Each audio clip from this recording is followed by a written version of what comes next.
This episode of the Brilliance Plus Passion podcast is brought to you by Groundhog Day is an event, not a business strategy.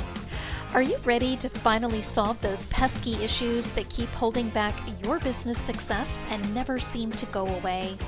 Embrace the power of the spring formula that unearths the issues and opportunities burrowed beneath the surface, and grow your business so you thrive from your intersection of your brilliance and your passion. Claim your copy today at www.thegroundhogbook.com. Welcome to the Brilliance Plus Passion podcast. Join us as we celebrate entrepreneurs, business creators, and brilliant minds who reveal what they are doing to make the world a better place by being part of it. Be sure to visit our website at www.brilliancepluspassion.com. While you're there, subscribe to us via your favorite network. Now sit back, lean in, tune in, get your notepad and 2 pens ready, and let's get started. My name is Adam Homey. I'm your host, and I am honored once again to have you tune in and invest in yourself by enjoying the Brilliance Plus Passion Project. My other podcast starts with a B too. The Brilliance Plus Passion Project is my way of reaching out to the community, of building connections, of opening conversations where together we can find ways over time to make the world a better place by being part of it and by our contributions from our intersections of our brilliance and our passion. We have another great guest here today, somebody I've been looking forward to speaking with for a while. His name is Zion Richardson, and he too has a podcast. It's called The Founder of the, it's the All Over podcast. He's the founder of the podcast. So I'll just tell you a little bit about him. He's a 20-year-old aspiring business magnate from Buffalo, New York. He's new to the world of entrepreneurship. Welcome aboard. Zion hopes to cultivate a team of individuals that can show you his community and the world. You don't have to be 50 years old to be successful or retire a millionaire. Anything you want to do, you can accomplish in your youth. And one of the things that I think is beautiful, just on a personal note, is how in the generation we're in right now, we have access to the internet. We have access to tools. We have access to support networks. So back in my day, I was born in 1976, so I'm 45 right now. So you know them at the tail end of Gen X, and at the same time, I'm right before the millennials started. So I'm Gen X, but I was there for a lot of the millennial stuff that began that transition.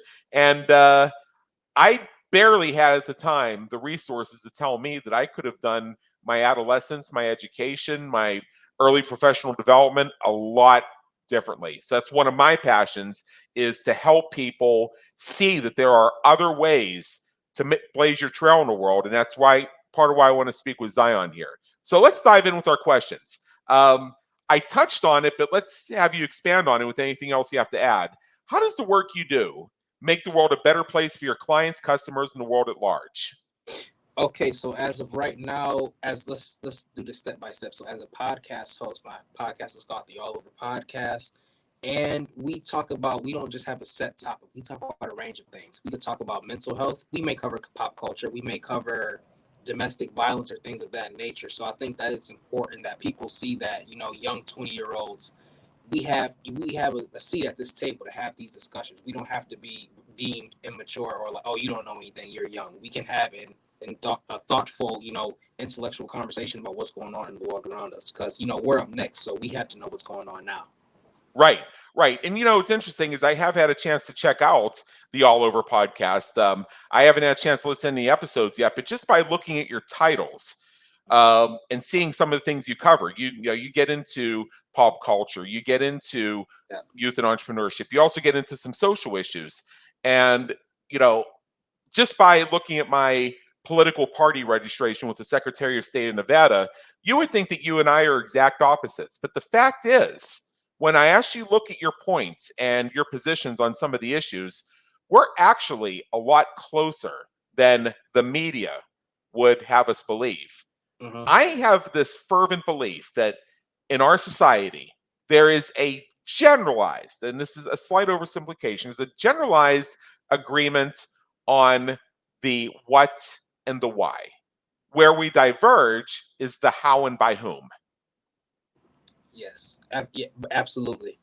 Yeah. So just so that we understand and so that our listeners understand as well as yours, in addition to hosting the All Over podcast, what is it that you actually do? Like, are there any products, services, solutions? So just recently, I filed the paperwork for my LLC, and I'm about to venture into, like I said, the world of entrepreneurship. And I'm going to be focused on, to start off, like I said, I want to have my hand in many different things. But to start off, I'm going to be owning and operating ATM and vending machines. Oh, nice. Yeah, go ahead. Yeah. I was going to say that's great. Now, in your experience, what are three of the most common, frequently asked questions that people have that they share with you when they're checking you out? Aren't you a little young to do that? Or another one I get oftentimes is, what do you know about that? What does that have to do with you and your world? And it's like I said, if you look at me, I may seem like just a regular average 20-year-old kid who wants to just hang out, party, and I do. Yeah. I enjoy, that side of life, but it's important to me to be. I know, like, there are some people who don't know who the mayor of the city is. That's not. Come on. We don't have that problem here in Las Vegas. We all know Carolyn Goodman, but in a lot of other places, people don't know who the president is. You'd be amazed how many people I've run into who are involved, you're very politically active, who could not tell you the name of the vice president. Right. So it's important that, people like me, and just when you're not thought of, when you're not supposed to be, in quotes, in a space, it's important that you leave a path in that space, and you know what, I am supposed to be here. I'll make myself belong here. Yeah. And you know what, candidly, when I go to networking groups, in person and virtual, I'm seeing a lot more folks who look a lot more like you. You got the youth, you're not fitting into some predetermined shell, and you're radiating authenticity. Yeah, that's I know that my success comes from the simple fact that whatever room I walk into as myself. I'm not going to run a facade like I'm anything other than who I am. So we covered some frequently asked questions. Now, tell me a couple questions you wish people would ask you. Hey, do you need any donations for your business? Elon Musk suggested that just like they have baby showers for newborns, that we should have business showers for new businesses where we all come together and we gift resources to the new entrepreneur.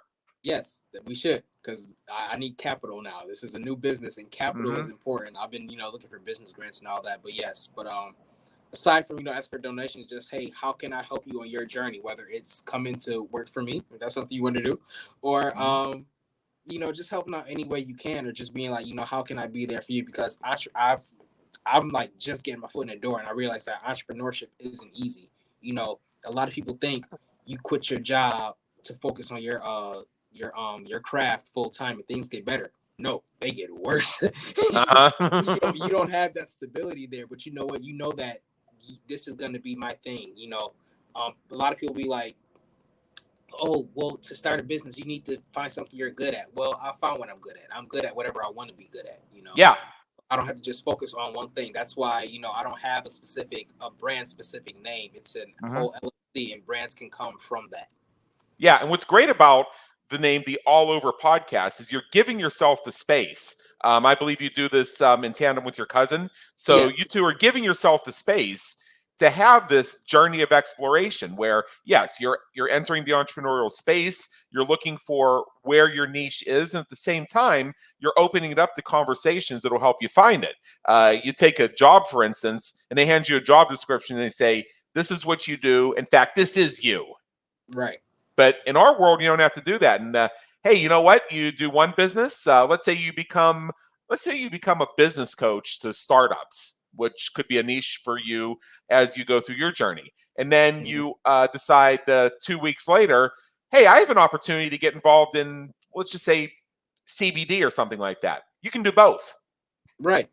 And you mentioned that, because that's where the name came from. We were trying to figure out, okay, what's going to be the name of the podcast? What are we going to talk about? We'll talk about a lot of stuff. We're going to be all over the place. Oh shit! There it goes.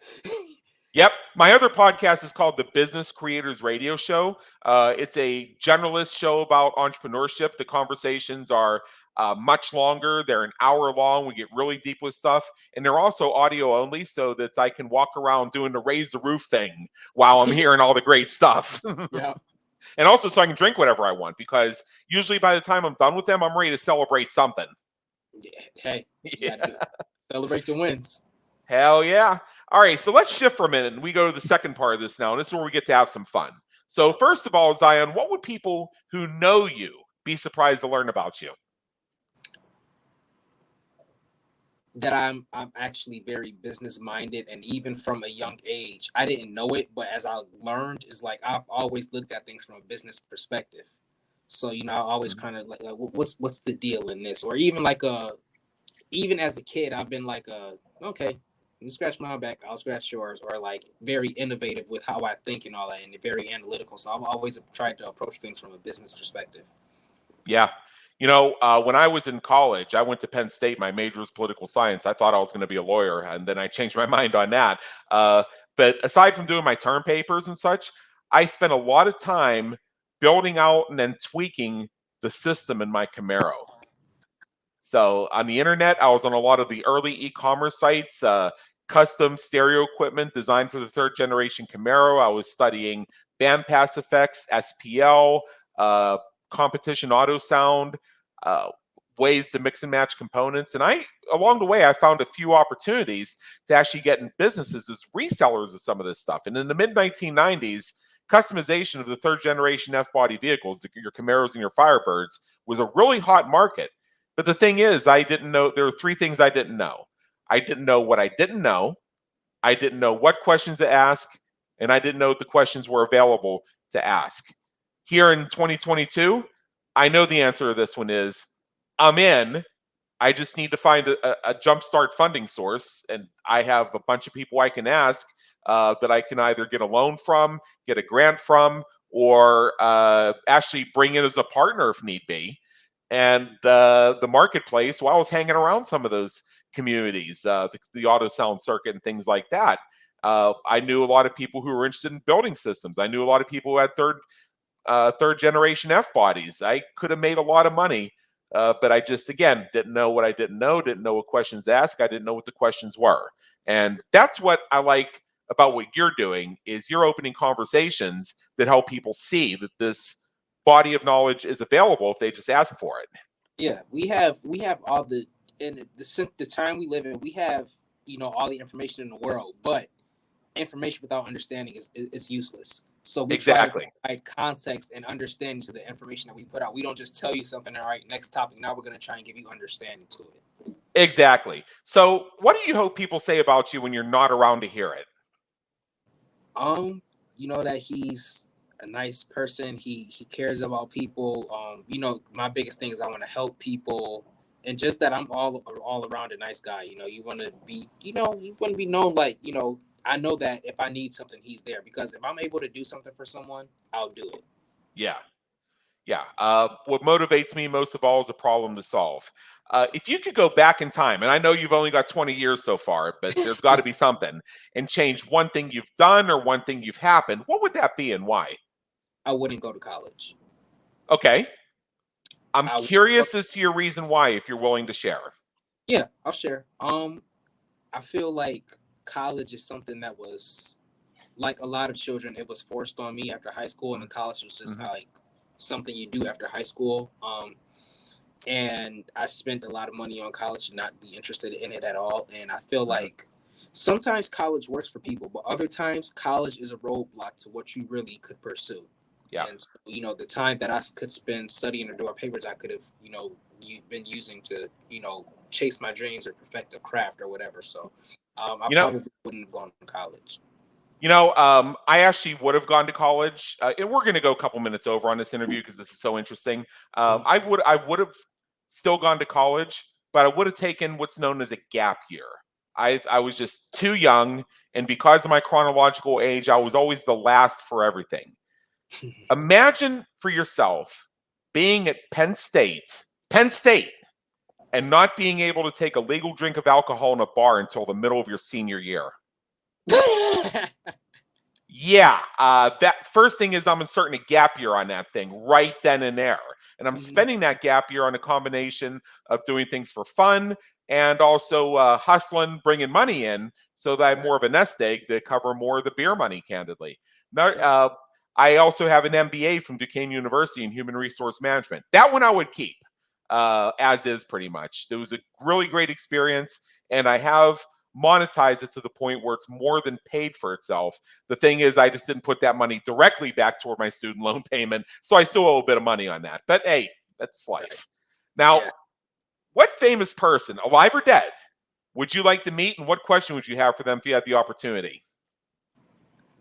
Mark Cuban. Okay. I watched a lot of Shark Tank, and Mhm. I like his swag. I like the way he carries himself, and at. I mean, he's not some decrepit old man. He's an older guy, but he made his wealth at a young age, and it's Mhm. I hate this narrative that they put out to kids like if you do this, this, and this, you can retire a millionaire. You can become a millionaire at 65.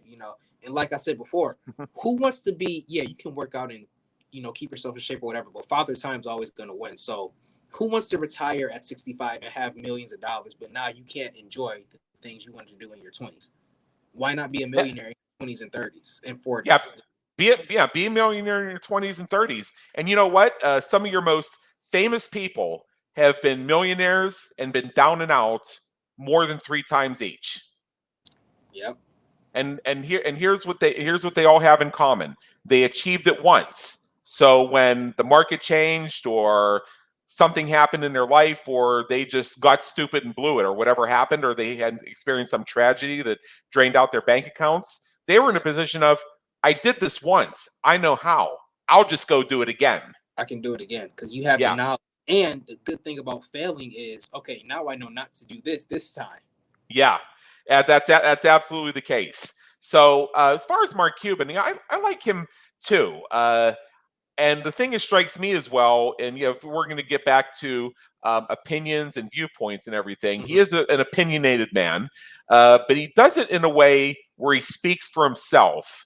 And I believe that when he expresses things, some of which I agree with and some which I disagree with. And I want to remind our listeners and the world at large that there may be a bunch of check boxes that somebody has. You don't have to check off every single one of them to have a friend, to have a conversation. In fact, it's better when, in some cases, when you have some differences because you bring those different viewpoints together, and together you may innovate something that is greater than what each of you could have, the sum total of what each of you could have done individually. Like I love this thing he's doing with pharmaceuticals. I With the, think it's I fantastic. love I that. love it. Yes. Yeah, I've become a customer of it for this one little thing that I need, and it's so much easier than dealing with the traditional way of doing it, and you can afford it Right. out of pocket. And it's to me, it's the best example of capitalism in action. You see a need that's not being fulfilled the way it needs to do, and you do your best to create something that fulfills it better. And the Exactly. market's there, and they buy it. Now, Zion, what motivate? I mean, you seem like a pretty upbeat, positive person, but I know that it's all not all flowers and daisies, and there's a lot Yeah. of stuff laying on your cutting room floor. So, what motivates, inspires you to keep going when you're having a tough time or facing a challenge? The idea that Steve Harvey has a quote, and it's the most prolific thing I've ever heard. It's if you're going through a tough time or a tough day or a tough time in your life, why stop? If you're going through hell, why stop in hell? You know, Yeah, it gets better. So that's what keeps me going when doing on days when I'm like, I just want to give up. I want to quit. This summer has been really rough for me. And it's been days when I just be like, you know what, forget it. But it's like it's not gonna always be like this. Things get better. There's something's coming. The grass is greener on the other side. I know people say that's a cliche, but I truly believe that when you're going through something, a tough time in your life, a tough season, something better is definitely coming. absolutely, absolutely. Now, you have an invitation for our audience, and I'm going to share that on your behalf in just a moment. But Mm-hmm. I'm going to ask a general question. As soon as we wrap up here, and we're about 2 minutes from being at the end. What is one action you would urge our listeners to take as soon as they hang up on this, as soon as they finish streaming it? As soon as you hang up, I want you to Yeah. think. I want you to go to that idea that you be like, it's crazy. It's not gonna work.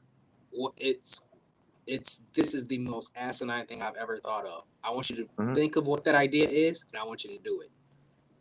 Yeah. I'm reminded of another Elon Musk quote here, and I'm going to paraphrase it because I don't have the exact wording, but I know I got the meme in my stash because I have a dank meme stash. Let me tell you. And the gist of it is if there's something that you think is going to take you 2 years, why not try and do it in 6 months? You probably won't make it, but you'll be a lot farther toward that goal than the person who just accepted it would take 2 years. There's another quote, and it's like, I'm not sure if it's a quote or if it's just a philosophy or whatever, but it's like, if you give yourself 3 months to clean the house, it's going to take you 3 months to clean the house. Now, if you say, I need to clean this house in 3 hours, it's going to take you 3 hours to clean the house. Yes. And the house cleaning thing, that is actually very true. When I need to clean my place, I intentionally sandwich it between 2 other things, or I give myself a very small timeline within which it's even possible to do it, and it gets done. Yeah. Whereas if I say, oh, Sunday's my cleaning day, it'll take me all day Sunday. But if I say, I got people coming over tomorrow, it's Thursday night, I got an hour here before I got to be somewhere, it'll be ready for visitors in an hour. Yep. Yeah. It's weird how that works. It's theoretically the same amount of work, but you just find your way. So here, go ahead. Yeah, I was just saying, like, you push yourself, you have that self-discipline, and humans, personally, I think that humans are just lazy by nature, and I think that it takes for us to give ourselves certain time constraints to really achieve what we want to.